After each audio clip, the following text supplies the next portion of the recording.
Reka subire ndabahe ikaze mwese inshuti banywanyi bacu mukunda kandi mugakurikira amakuru n'ibiganiro tubandanya kubashikiriza kuri imbonesha kuri yanyu mukunda cyane imwe n'ideni ya Isange TV.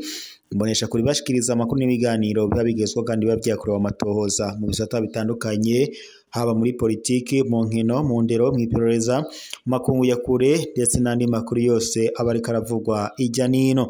Ndabahaye mwiriwe, abandi ndabahaye mwaramutse bivanye naho muherereye. Iri ni iteka n'umunezero ntangere yo gusubira kubana namwe banywanyi bacu mukunda kandi mugakurikira amakuru n'ibiganiro tubandanya gushikiriza amakuru n'ibiganiro biba bigezweho kandi biba vyakorewe amatohoza mu bisata bitandukanye, haba muri politiki, mu nkino, mu ndero, mu iperereza, mu makungu ya kure ndetse n'andi makuru yose aba ariko aravugwa ngaha mu kibano. Ndabakengurukira bamwe mwese mudukurikira iyo muri ijya nino hatandukanye. Ndabahaye ikaze mu makuru yacu yisaha, amakuru yihuta cyane, amakuru aba yiri wavugwa, amakuru araza gushimikira ku ngingo nkuru zikurikira. Nyuma yuko ingabo cyangwa se abasirikare bahurikiye mwishira hamwe ry'umuryango wa Afrika y'ubuseruko EAC bafashe ingingo yo kujya gufasha cyangwa se gutanga imfashanyo mu gihugu kibanyi cy'u Rwanda, aho ndetse n'ingabo z'u Burundi FDNB nazo zari ziri muri ico gikorwa. Ikaba cari igikorwa cyo gufasha imiryango itishoboye yari yubakiwe amazu, ndetse bikanavuga ko ayo mazu yari agomba gushirwamo ibikoresho bitandukanye. Gusa amakuru aturuka ngaha avuga ko buri igisirikare cyose cagombaga kwijyanira ibikoresho kigomba gutanga cyangwa se kigomba gushira mu nzu, ndetse n'izo ngabo z'u Burundi FDNB nazo nyene zari muri izo ngabo za Afrika y'ubuseruko zari ziri mu gihugu kibanye cy'u Rwanda gufasha abatishoboye. Mu banyagihugu rero bafashijwe baturuka mu turere dutandukanye nka Nyarugenge, hakaza akarere ka Nyagatare, hakaza na Nyanza ndetse n'utundi turere dutandukanye twumvikanamo ubukene ngaha mu gihugu kibanye cy'u Rwanda. Gusa amakuru atangwa n'umuvugizi w'igisirikare cy'u Burundi FDNB ariwe Gaspard Baratuza atomora avuga ko ingabo z'u Burundi FDNB zakoze igikorwa gishimishije i Kigali, ndetse ngo zaciye zinakurirwa inkofero. Binavuga ko ngo zoba zarahawe udushimwe bivanye nuko zakoze igikorwa ca kigabo, aho rero zafashije mu gutanga ibi bikoresho. Si ibyo gusa kuko muri abangaba harimo n'abasirikare b'abaganga bari bafatanyije kuvura abagwayi ngaha nyene mu gihugu kibanyi cy'u Rwanda.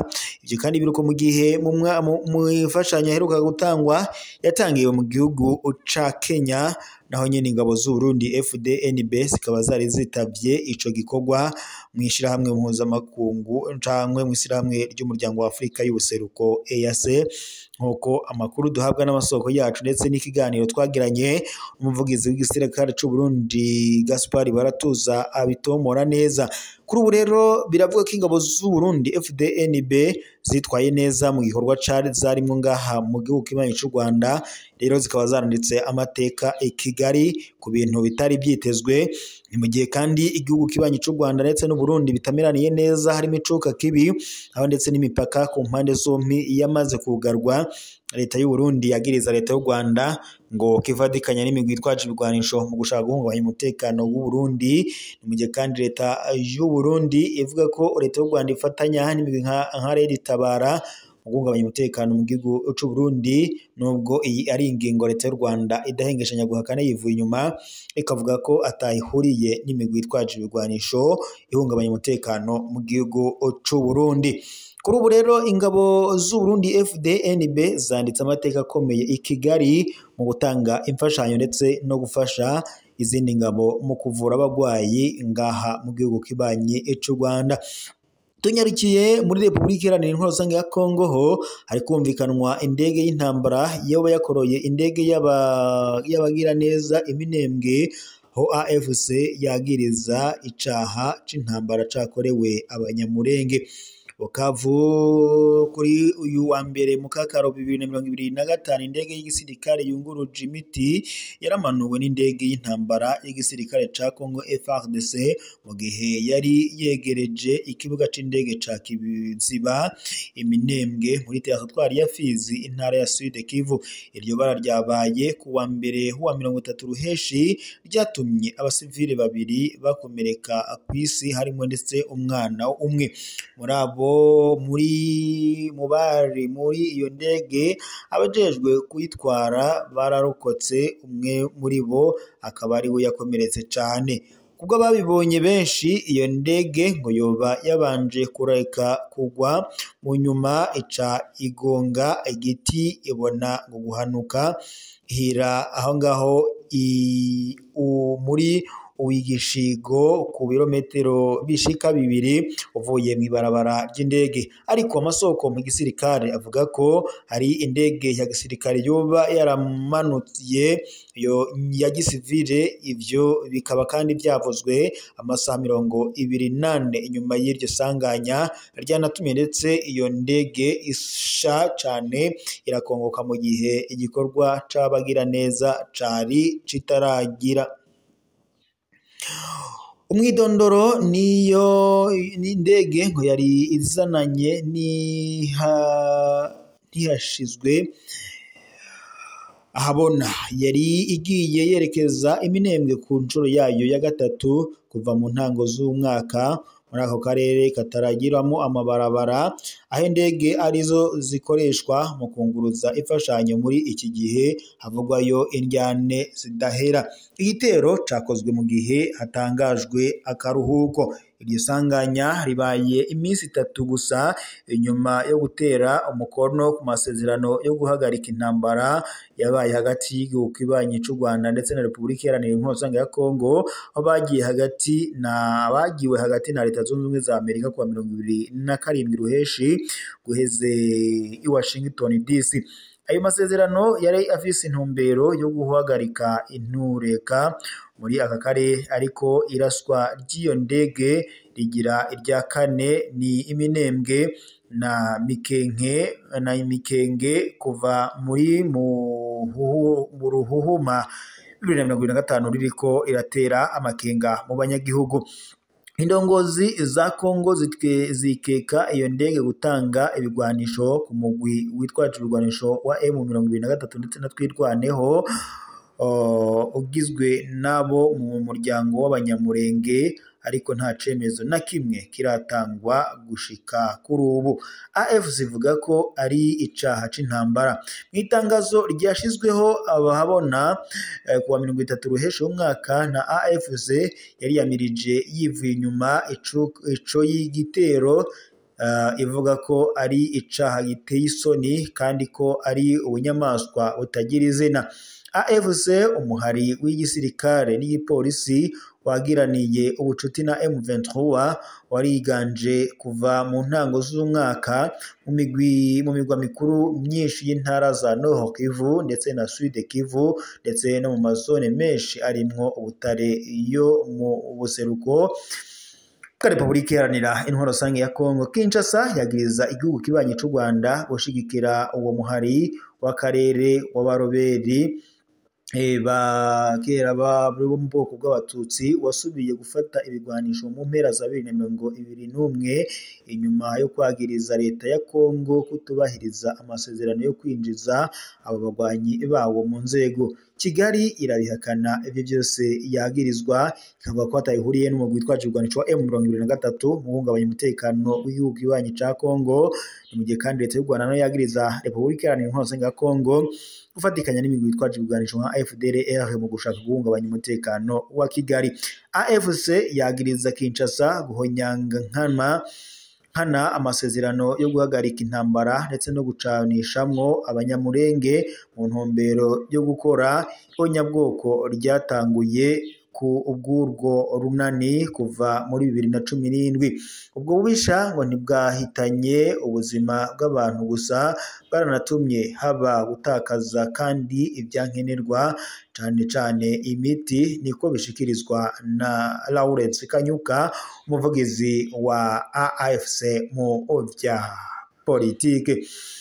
Uwo muhari wagiriza kandi indongozi za Kongo gufadikanya n'igisirikare c'u Burundi FDNB n'abanywanyi ba FDLR hamwe ndetse n'umugwi wa Wazalendo ushigikiwe na Kinshasa, ukanagirizwa gukora amabi muri ako karere. Akamo gaterwa amakungu, AFC isaba ko ibitero bikorwa ku Banyamulenge bihagarara, ikagabisha kandi ko ubwo bubisha butazokwijana.